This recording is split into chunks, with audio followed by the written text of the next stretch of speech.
But speaking to giving back to the community, we have one gentleman who gives back to the community every week because he digs and digs and digs for those little nuggets of news like diamonds out of the hard rock. He chips them out. He tries to find everything he can so that he can help you, the listener. That's right. It's time for that weekly reoccurring segment, Zycia's Cyberpunk 2077 Weekly Update. I have two things. So one, I don't know where you keep coming up and where you're digging these things out of to say before this intro. And then two, I feel like at this point we're going to be 90 and we're still going to be talking about this game because it's just getting that much more reoccurring. So I mean, the news is still out there. It's going to be 2077. We're going to be talking about this fucking game. I mean, the original Cyberpunk was 2020 and we're already past that. Yeah. So not inconceivable. So to be clear, in December, after the release, they did mention that they were going to have some massive updates in 2021, first quarter, or like beginning of early 2021, to kind of correct a lot of the bugs and known issues that, you know, the consumer, the people like us who paid for the game and fell into, which, like I said, we've had fun with it. Yes, there are bugs. Yes, we recommend you probably wait if you haven't already purchased it. But ultimately, they did say they were going to come out in 2021 and actually, you know, early 2021 and put out some patches. But ultimately, those have not really been set yet. And the main thing is so there was a call with CD Projekt Red and the CEO, and he told investors basically it was too early to judge when the company would be able to release DLC. So the full answer, it says, to be honest, it's just too early to judge at this moment. At the moment, please let us handle the situation. Please let us make some more assessments. That's still ahead of us. We don't know yet, and we are now focused on improving Cyberpunk. We'll discuss this early next year. So it is now next year. We'll see if we actually get some of that here soon. And we said this before, early 2021, that could be anything in first quarter, really. I mean, that could still be early 2021 as far as most companies are concerned. So whether that happens, be the first part of quarter two, yeah, it'd still be early 2021. I mean, they said, I think in the actual Twitter post they said was that they're looking for patches in January and February. Major patches, 2 major patches for that. So hopefully they'll stick to their word. But you know what? If they want to wait and fix the game, I'm okay with that. You know, it's fine. And for those of you who haven't bought the game yet, just hold out. And actually, kind of what the next story kind of gets into is, you know, the mod community is already taking this game and starting to do things with it to try to make it better. Right now, they're just trying to get actual basic functionality out of it. But ultimately, they're going to start adding in some more mods that potentially could, you know, change the gameplay or change the scenery or make the game optimize better or whatever, the textures and things. But the next one that we have, next story, is actually they have a modder has actually been able to get a third person mod actually working. So we've seen a video in the past where someone actually was able to do some sort of glitch and basically, or a bug happened and they were kind of outside of their body. And it was headless. It just had like this headless body running around doing these weird things.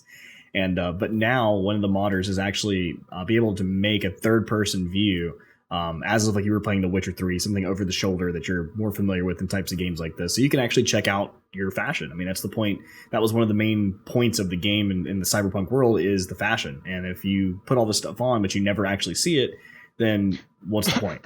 So one of those things was adding the third person in. So they did that. It looks like it's working. It's working for the most part. The mod creator is Jelly Baker, and you can download it from the website. It's actually a Kotaku article has the link for it. I'd like to point out also one of the better haircuts and probably the best hair color as well is what this person chose for the video. As we're watching Sin Eagle on YouTube. This is their video, I should say, with go out and check it out because they could use the views. Yeah. So it's interesting. Obviously modders are going to keep doing what they do. And then we don't really know if CD Projekt Red's going to allow mods essentially. Cause like, obviously games get modded all the time. Fallout's a good example for modding, and the mod community did a lot of like Fallout thing, a lot of mods for Fallout 4, and then eventually Bethesda came out and said, you know what, we're going to encourage the mod community and we're going to add modding into the game. I think that was great for consoles. I think CD Projekt Red's going to say a whole lot of nothing about modding and just let it go, because every time a developer decides to go out against modding, the community response is never good. And the last thing CD Projekt Red is going to try and start right now is more shit with the gaming community, because they're already having to like No Man's Sky ghost people for a month while they work on stuff to just avoid any more turbulence. So I fully think that they're going to allow mods, because people also messed with The Witcher 3. There are mods for The Witcher 3. You can go and download them and mess with it, and they didn't stop them then. I don't think they're going to stop people with Cyberpunk 2077. Yeah, I'm just wondering if they're going to encourage it, because like to me with Bethesda on Fallout 4, the modding community, for the fact that they could be on a console and use mods, that was impressive, because they weren't able to do that before. As far as the PC version, like I'm playing through Skyrim right now, which we was talking about anyway, but and I'm using a lot of the mods, but even inside that game there's a mod you can sign into for like Bethesda to log in, but I'm not using that. I'm using the Nexus launcher, so I'm using Vortex now, but it's a Nexus. I don't know that I could see CD Projekt Red encouraging it. Like I don't think they'd go out and be like, here's a mod manager and here's it built into the system and here's ways to mod our game. I think if anything they'll say, we don't care if you mod our game, but we won't put into the game a way to just throw in mods. Like we're not going to do work for it, because they'll probably use we have a vision for Cyberpunk 2077 and we're not going to put in any effort into modifying, like allowing people to modify that vision, but we're not going to stop you either, is probably how they'll handle it. If I had to guess based on their previous reactions to like The Witcher 3 and The Witcher 2. Yeah, makes sense. So kind of carrying on into the same sort of vein with the modders, one of the people, and the video has actually been taken down, but there was a video posted on YouTube, and what they had decided, or what they'd found, is that if you're playing through as V as a female, one of the, and this is a spoiler by the way, if you're playing through Cyberpunk and you don't want to know this information, please fast forward at least a few minutes, or maybe come back after the break, and then you'll not even hear the spoiler. But and it's not too crazy, but just a little bit. So if you play through the game as V as a female, one of the main protagonists in the game is Judy, which you meet early on. If you continue with her, you can actually set up a romantic dialogue with her, and actually have like a relationship with her at some point in the game. Unfortunately, this isn't available with the male version of V. So if your character's a male, this scenario never pops up. But one of the community members on Reddit was posted. They had found that there seemed to be some sort of actual dialogue there for the V character for male, and they found out by using a certain string of command for the command on the console command. They can inject a certain scenario that, when sitting down next to V or next to Judy, would initiate this conversation into a romantic one, to the point where it goes into the bedroom and does the whole love scene that it does with the female version, except it's actually the male version of V doing the things.